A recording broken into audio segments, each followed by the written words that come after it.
Okay, so the problem that we are to figure out is, let's say that we have a field. So in this field we got like a cannon, yeah?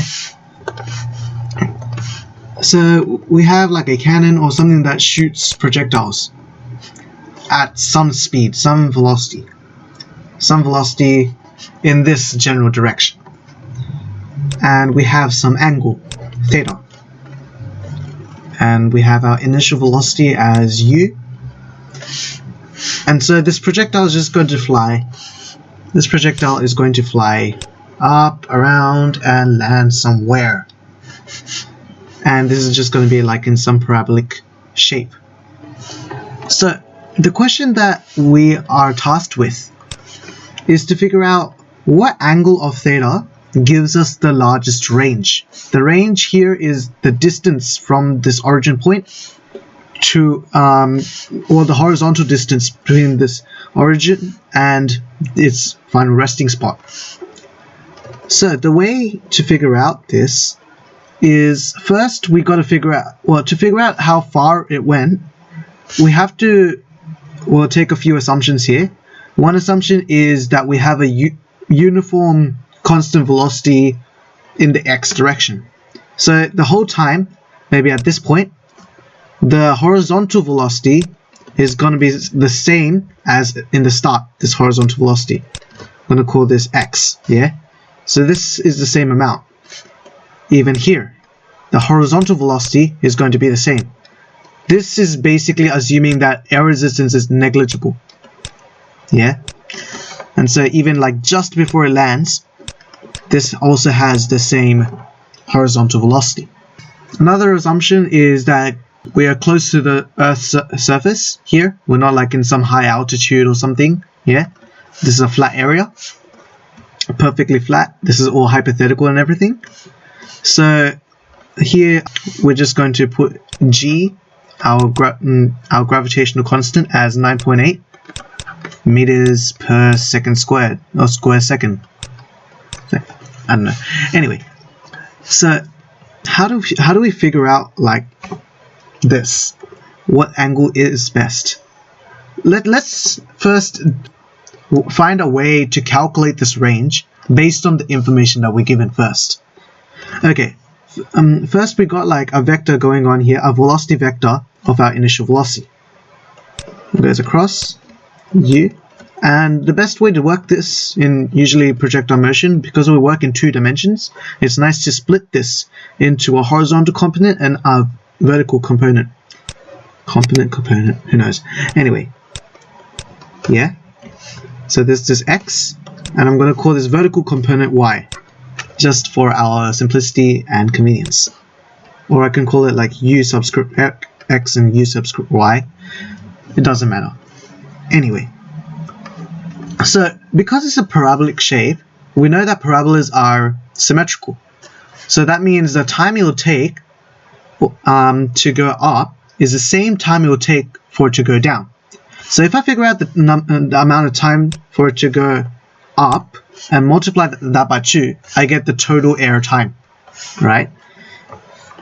So now we have our u and our theta. This is our theta. Now I'm going to write y and x in terms of theta. Now sine of theta is equal to opposite over hypotenuse, which is y over u, and cosine theta is equal to x over u. Now I'm just solving for x and y in both cases here. The u times sine theta is equal to y, and u times cosine theta is equal to x. Now I'm just going to replace this over here. So I'm just going to like rub this out, and this too. Alright, so this is u cosine theta, and this is u sine theta. Alright, so now the total distance on the x-axis is, if you think about it, it will be the speed times the amount of time taken. So our range, horizontal range, is equal to u cosine theta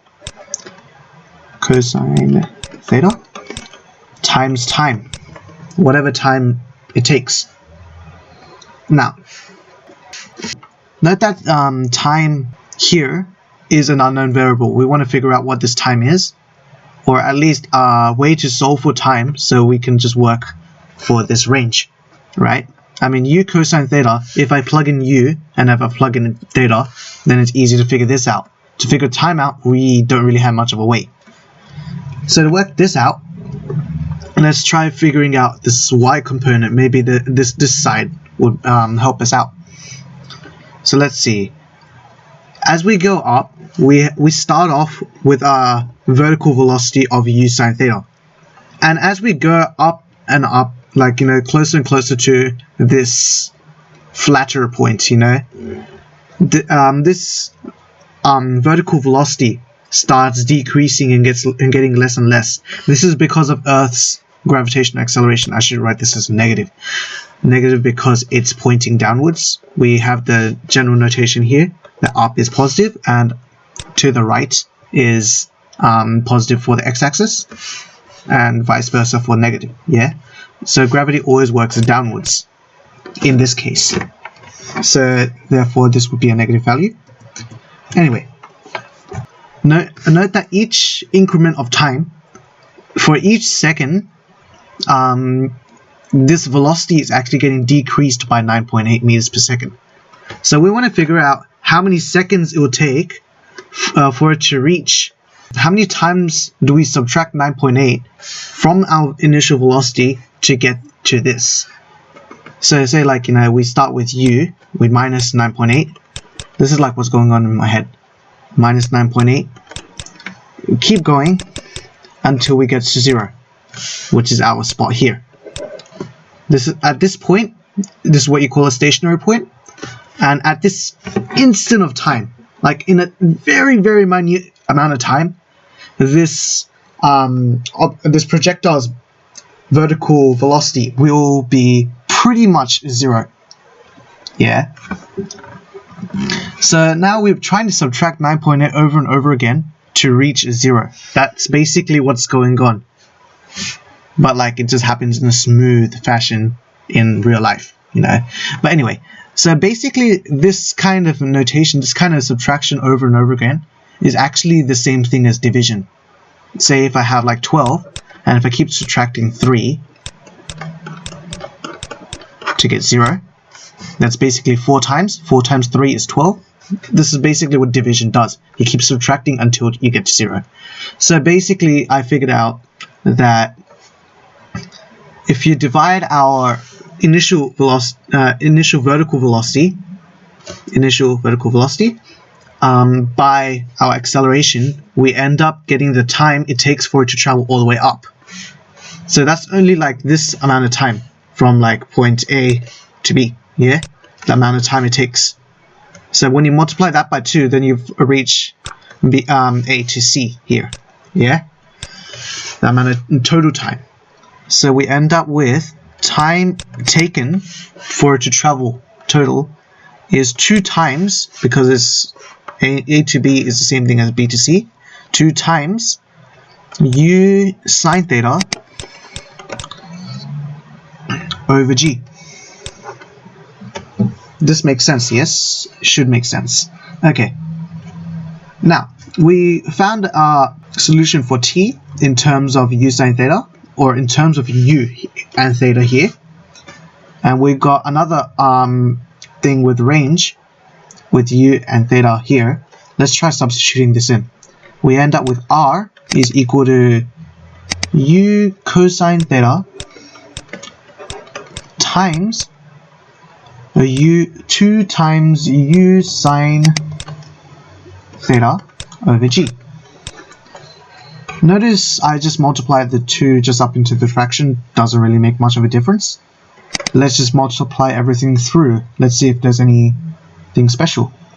2u squared sine theta cosine theta cos theta over g.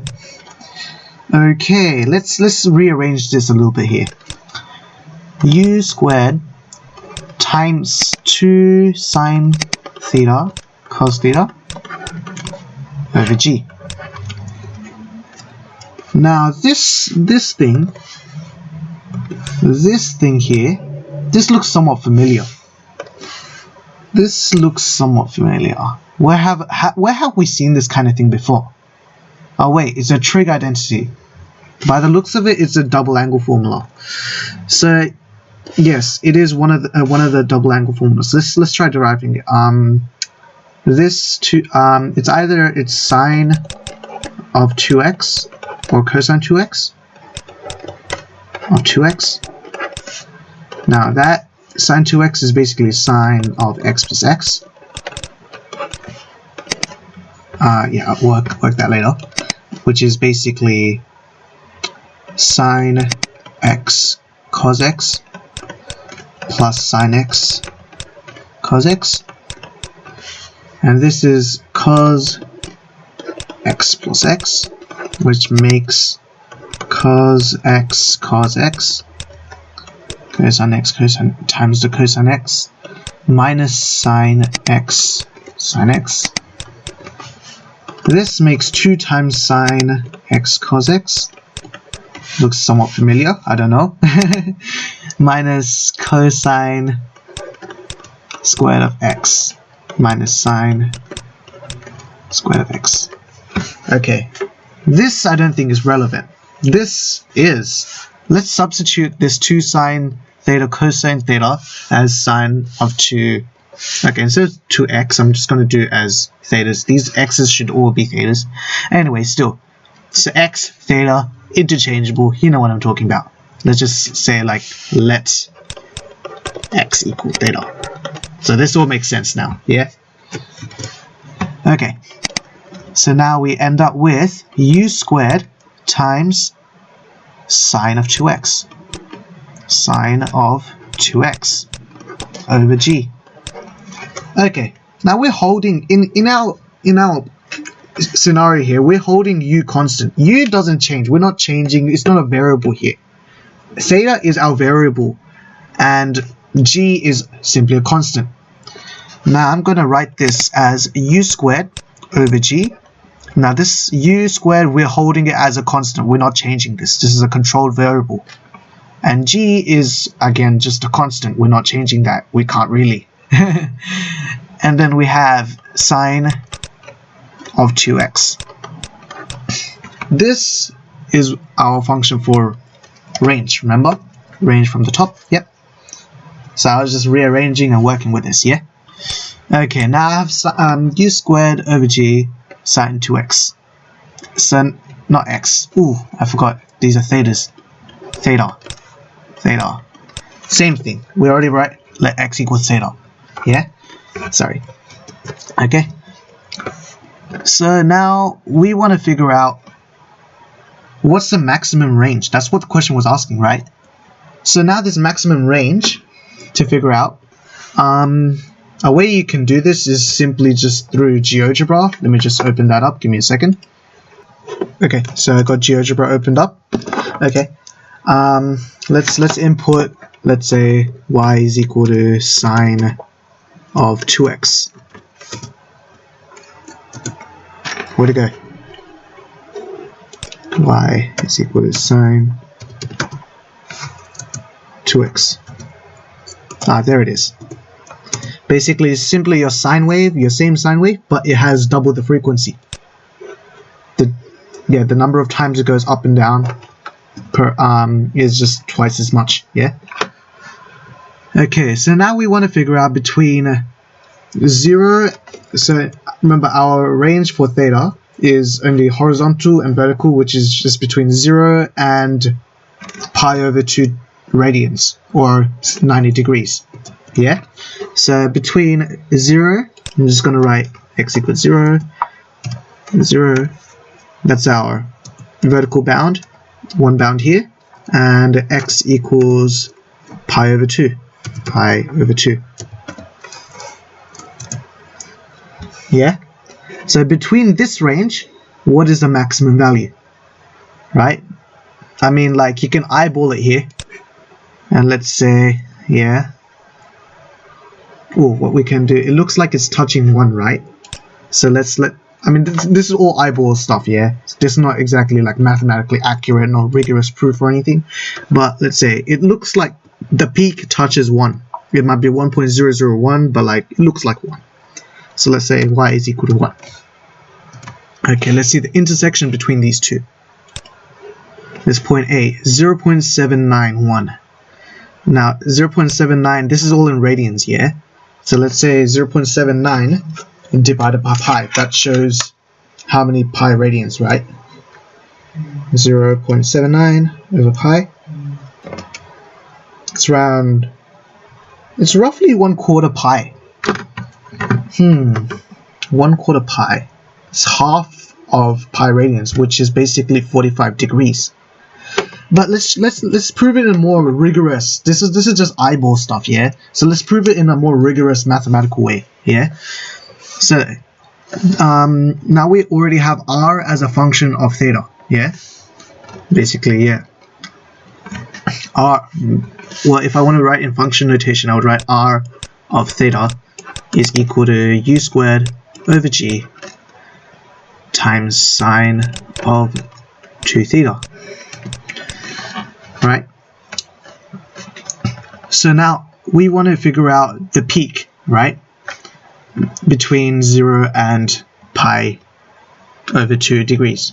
Not degrees, radians, my bad. Yeah. So what we can do is we can differentiate in terms of theta. When you differentiate in terms of theta, after you differentiate, you try to figure out where the stationary point is in the graph, right? What you notice is the maximum or minimum point is a stationary point, where the slope or the tangent to that curve is basically flat. Yeah, this minimum point, if you get the tangent of that point, its slope is 0. So that's basically what you do when you differentiate. When you differentiate this, you get dr over d theta is equal to u squared, wait, no, that's just d over d theta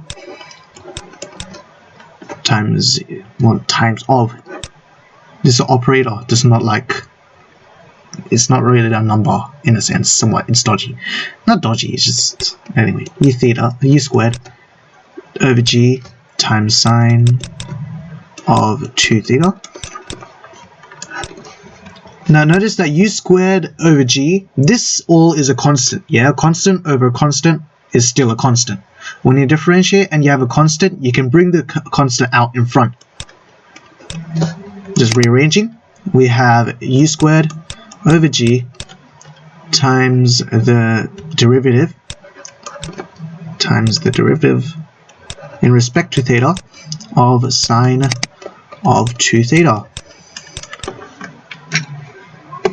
Now let's see.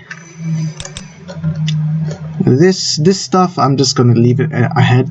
U squared over g. Now when you differentiate this, we end up with, well, this is just an application of the chain rule. So this whole thing, I'm going to label this like sine.